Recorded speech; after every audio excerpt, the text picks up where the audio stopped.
사랑하고 싶고 합니다. 이 말씀을 가지고 예수 그리스도의 세례 받으심이라는 제목으로 하나님의 말씀을 나누고자 합니다. 우리가 지난 시간에는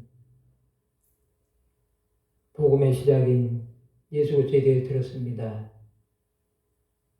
그 예수께서는 세례 요한의 광야에 이르러 제사함을 받게 하는 회개의 세례를 전파하심으로 주 예수께서는 이 땅에 오시게 된 것입니다.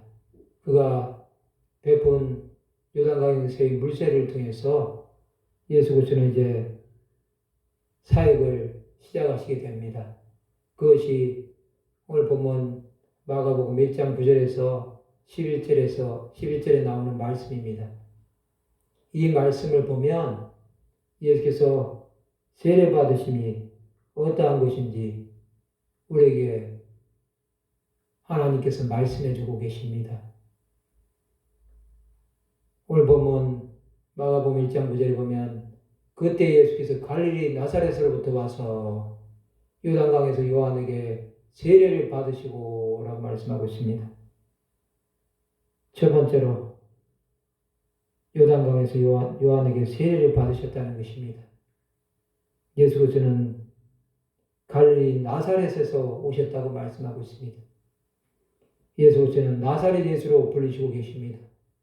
그는 이방의 갈릴리 가운데서 오셔서 그 땅에 있는 백성들을 구원하시기 위해서 요단강에서 요한에게 세례를 받으시기 위해 오셨다는 것입니다. 그 예수께서는 이방 땅에 있는 그 갈릴리를 영화롭게 하셨다고 마태복음 4장에서 말씀하고 있는 것을 볼 수 있습니다.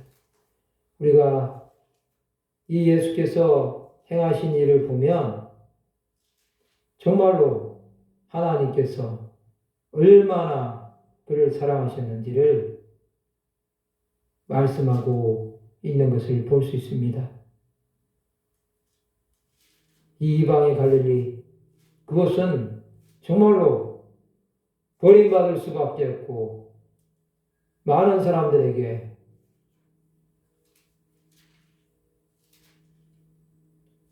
아무렇지도 않게 취급을 받을 수밖에 없는 땅이었는데도 하나님께서 그 땅을 변화시키기 위해서 그를 보내주셨다는 것입니다.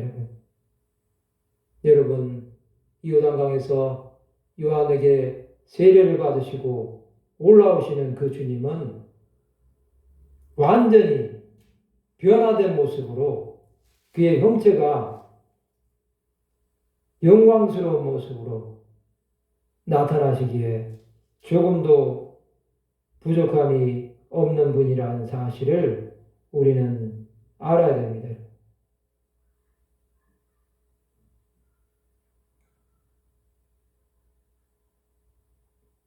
마태복음 4장 15절에 보면 스불론 땅과 납달리 땅과 요단강 저편 해변길과 이방의 갈릴리여 그 안에 앉은 백성이 큰 빛을 보았고 사망의 땅과 그늘에 앉은 자들에게 빛이 비추었도다 하였느니라 말씀하시므로 이제 빛 대신 주님이 나타나시기 위해서 세례 요한에게 요단강에서 세례를 받으셨다는 것입니다.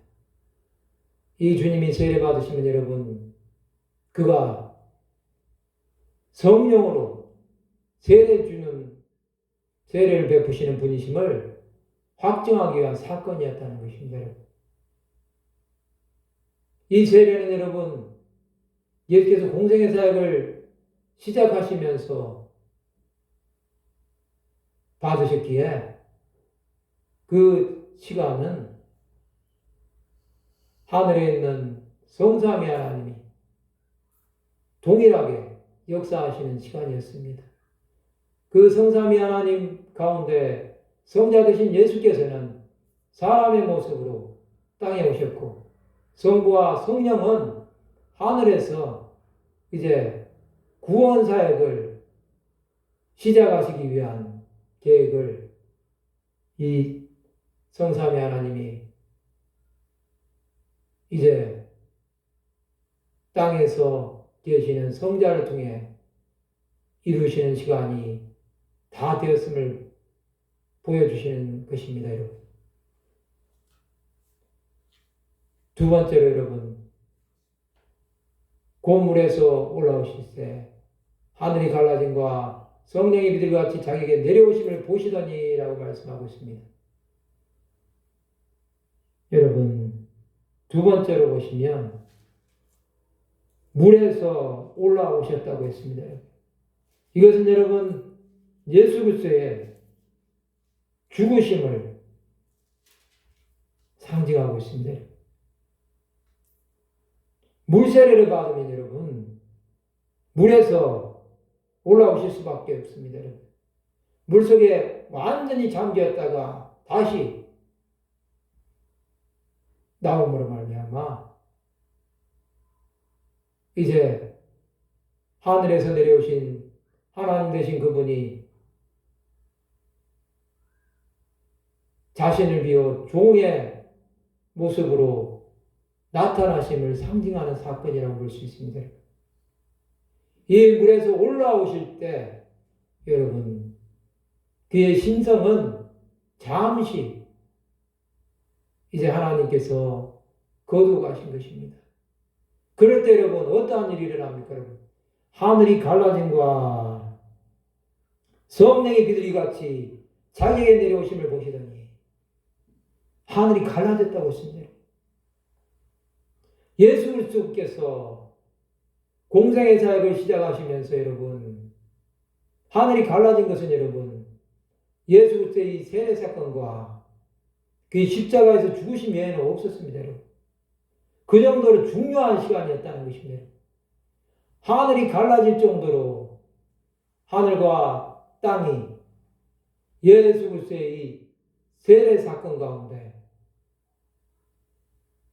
합력해서 하나님의 일을 이루었다는 것입니다. 여러분. 그렇게 하실 뿐만 아니라 성령이 비둘기같이 내렸다는 것입니다. 비둘기 같은 성령이 예수 그리스도의 위에 임하셔서 그가 하나님의 아들이심을 확증해 주셨다는 것입니다. 성령이 여러분 임하는 것은 이렇게 비둘기같이 임하는 경우도 있고 오순절의 사건처럼 사도행전의 역사 때는 불같이 바람같이 혀에 갈라짐같이 임하는 것도 있습니다. 그렇지만 예수 그리스도에게 임하는 이 성령은 비둘기같이 내려서 정말로 하나님께서 이 평화의 상징인 비둘기를 통해서 예수 그리스도가 평화의 평강의 왕이심을 보여주고 있습니다. 여러분 이렇게 내리신 이 성령이 예수 그리스도에게 공생의 3년 반의 사역 가운데 함께 하셔서 그의 사역을 통해서 많은 기적과 이적과 표적을 행하실 수 있는 능력을 부어주심을 볼 수 있습니다. 그러면서 하늘로부터 소리가 납니다. 이것은 예수 그리스도의 세례를 통한 결과입니다. 11절에 보면 하늘로부터 소리가 나기를 너는 내 사랑하는 아들이라고 말씀하고 있습니다. 하나님은 예수 그리스도를 내 사랑하는 아들이라고 말씀하고 있습니다. 하나님의 독생자 위아들은 예수 그리스도 한 분밖에 안 계십니다. 내 사랑하는 아들, 이것은 하나님으로부터 나오셨다는 것입니다. 그러나 여러분 예수 그리스도는 조물주이지 피조물은 아닙니다. 여러분. 하나님이 사람이 되셔서 동정녀 마리아의 몸에서 잉태되시고 탄생하심으로 30년의 생애를 마치시고 3년 반의 공생애를 시작하시기 전에 하나님께서 예수 그리스도를 너는 사랑하는 아들이라고 말씀하시므로 이제 이 땅에서의 사역이 시작되는 것이 요단강에서의 세례 사건임을 확증하고 있습니다. 그러면서 내가 너를 기뻐하노라 하시니라고 말씀하고 있습니다. 여러분, 이 사건은 정말로 소중합니다. 복음을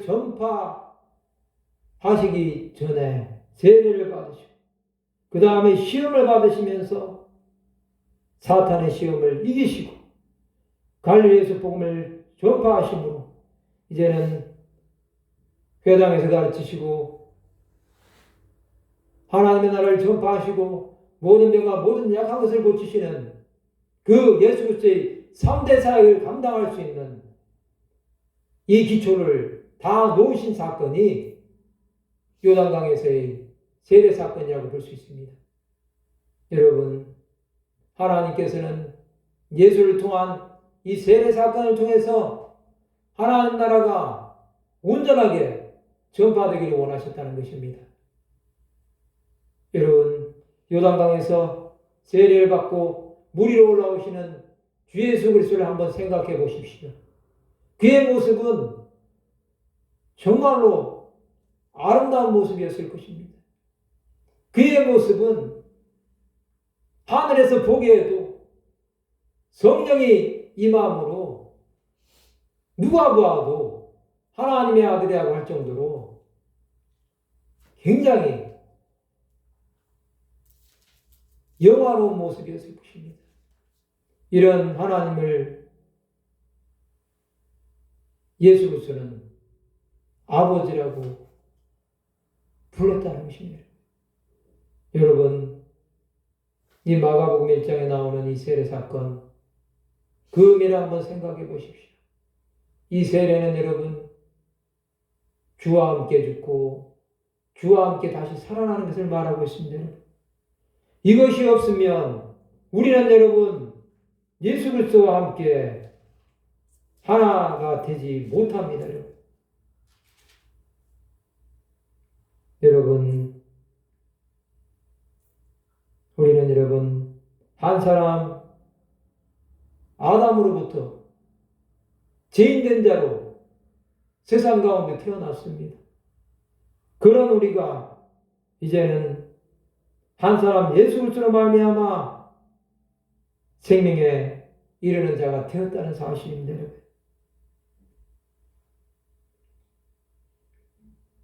이것을 여러분 로마서 6장 2절에서는 이렇게 말씀합니다. 그럴 수 없느니라 죄에 대하여 죽은 우리가 어찌 그 가운데 더 살리오라고 말씀하고 있습니다. 죄에 대해서 죽었기 때문에 이제는 더 이상 그 가운데 살 수가 없다는 것입니다. 또 3절부터 보시면 세례의 의미를 말씀하고 있습니다. 무릇 그리스도 예수와 합하여 세례를 받은 우리는 그의 죽으심과 합하여 세례를 받은 줄을 알지 못하느냐 말씀하고 있습니다. 그리스도 예수와 합했다는 것입니다, 여러분. 그래서 하나가 되어서 세례를 받은 우리는 그의 죽으심과 또 합한다는 것입니다.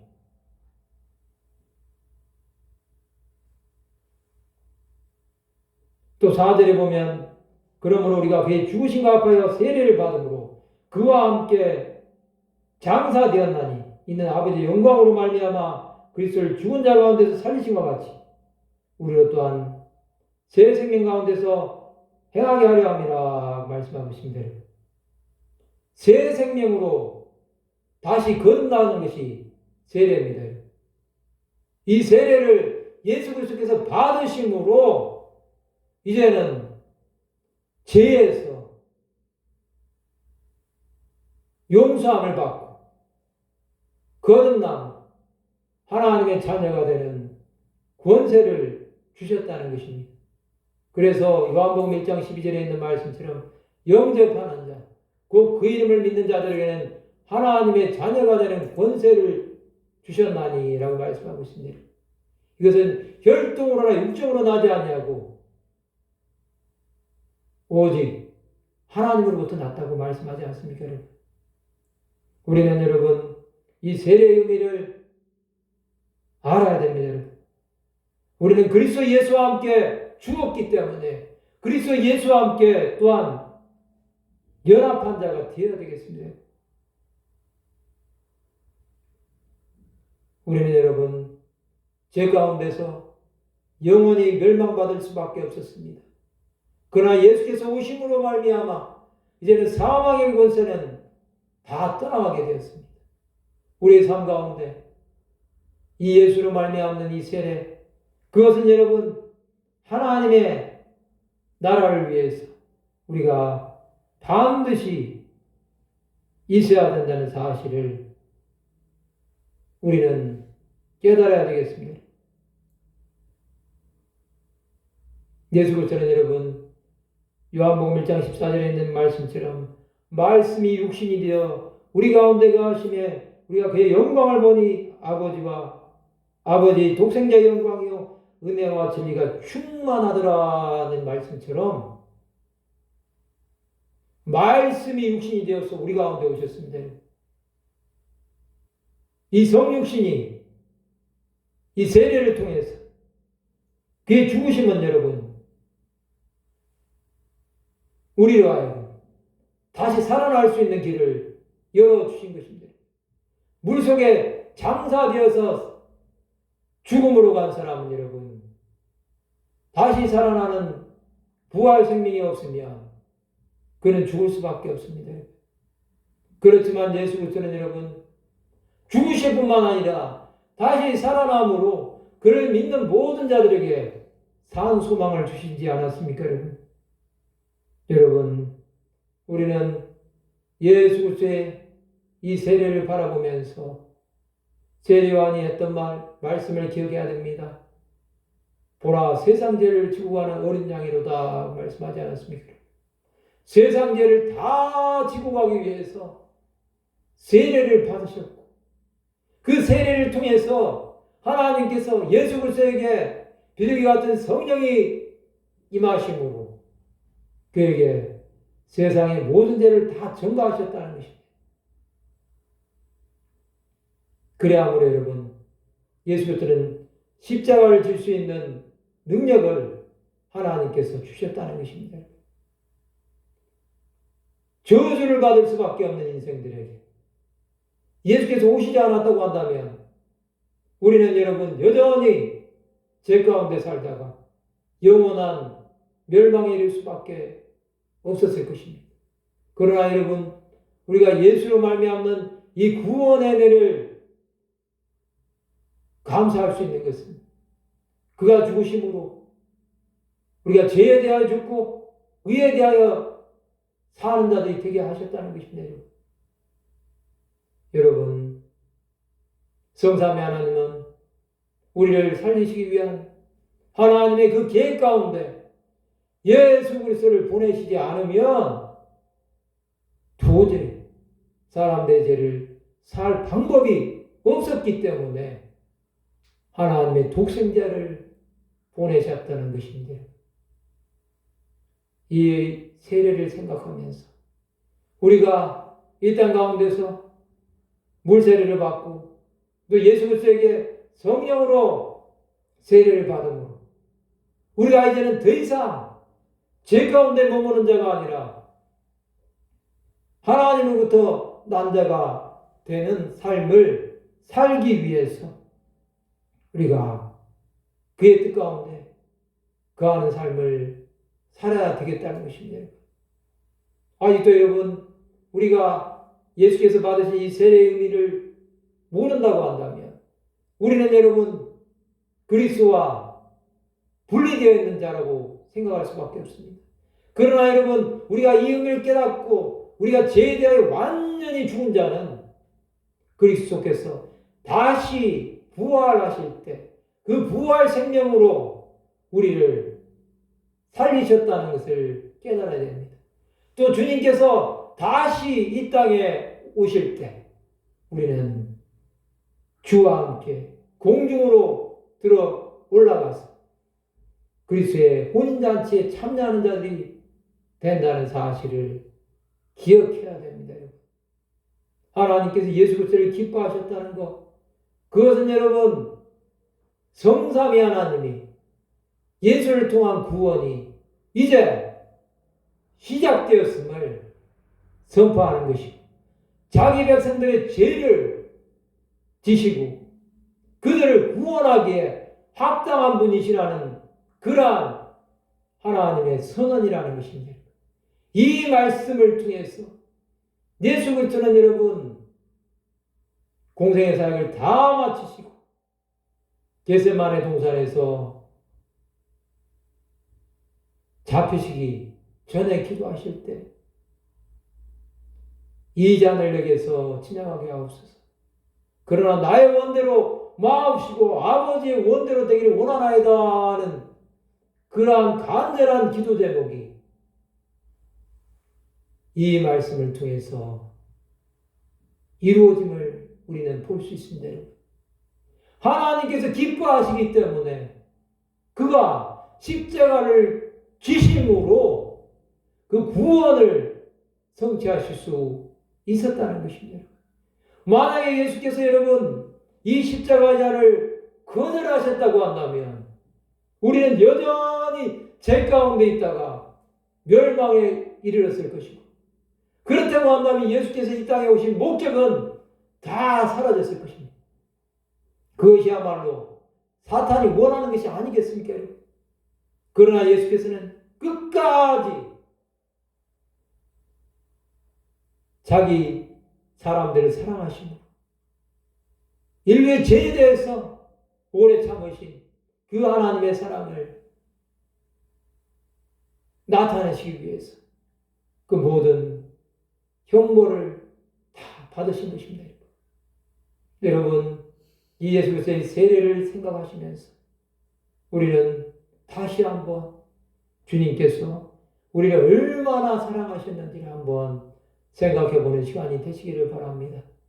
그러면 우리는 어떻게 살아야 되겠습니까, 여러분? 우리는 여러분, 예수 그리스도께서 십자가에서 죽으시기 위해 세례를 받으셨다는 사실을 날마다 묵상하면서 믿음의 길을 가야 되겠습니다.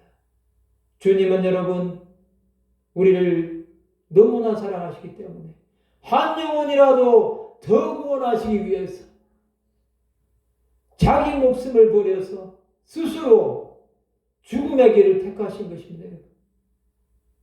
그 길이 아니라고 한다면 여러분 다른 길은 없습니다. 다른 예수가 아무리 많다고 해도 여러분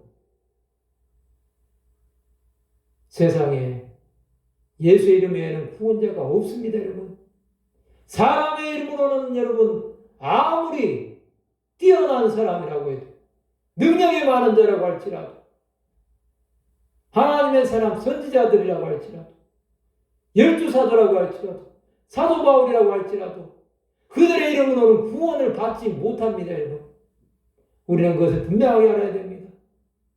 예수가 없는 것을 전하면 그것이야말로 하나님을 대적하는 적그리스도가 될 수밖에 없습니다.